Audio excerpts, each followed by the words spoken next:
Now this fight might just be the closest thing to Rocky Marciano versus Muhammad Ali, the dream match of the century. Artur Beterbiev fights exactly like Rocky Marciano, old school brawler, tough, and Bivol's use of range and footwork and his rhythm is akin to the greatest of all time, Muhammad Ali. So how is it actually going to play out? Is it going to be like the reenactment of Rocky versus Ali, where you had Rocky winning, the boxer and the brawler? Or is this going to be a victory for the boxing savant and the IQ of a boxing technician like Dmitry Bivol? Big fight coming up. I think this is fight of the year. If not the Usyk versus Fury, this is definitely top 3. Artur Beterbiev versus Dmitry Bivol. Man, oh man, this is going to be something special.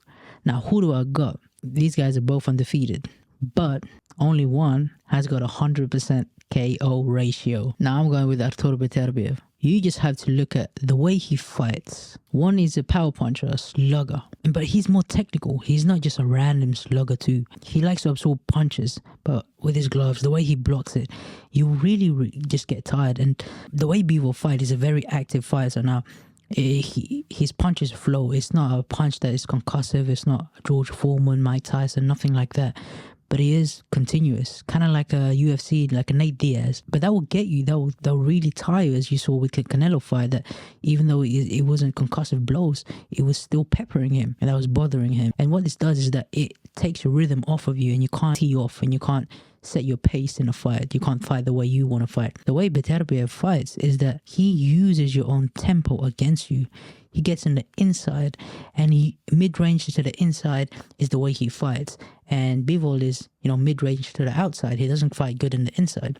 He keeps you at your bay and the tip of his punches. Whereas Artur Beterbiev, he goes in the middle and in the inside, and that's where he does most of his work. If you're Bivol, how long can you really keep him at bay? Beterbiev is going to come at you again and again and again, and he's just not going to, he's relentless. He's not going to go away anytime soon. He's not like Canelo that will fade during the later rounds. So Beterbiev will constantly punch the same way as you would.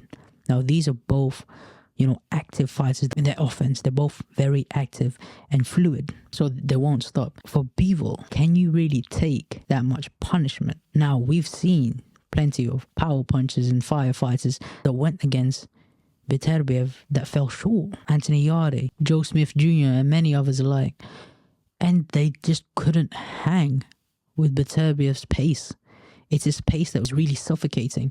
And I feel like Beterbiev's pace is going to be the defining factor of this fight, and that he will break down Bivol. He will break him down Mexican style. And the way how Canelo tried to, which he had some sort of success, but he was just too small to do any damage to Bivol. Beterbiev isn't a small guy. This is his natural weight. He's going to break you down and crush you. And I feel like Beterbiev's going to be able to penetrate Bivol's defense and his range. His range is something that he's going to be able to expose, because the key to success for Beterbiev is go to the body early on, invest in the body. That will pay dividends later on when he starts to slow down. He can't use his feet, he can't use his range.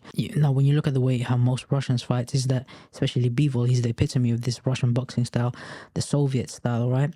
Is that they operate in a pendulum. So it's a very back and forth, whether that be up in your shoulders or in your hips or in your legs. It's very up, backwards moments, like a pendulum, always swinging like this. Now, Beterbiev has to stop that motion of that pendulum going back and forth. And how does he do that? Well, you go up close, inside, and fight in the pocket. He's one of the best pocket fighters out there.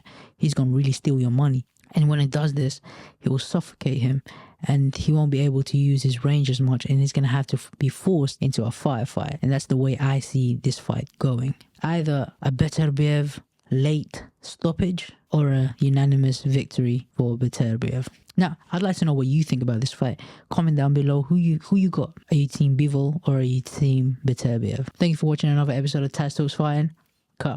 Peace.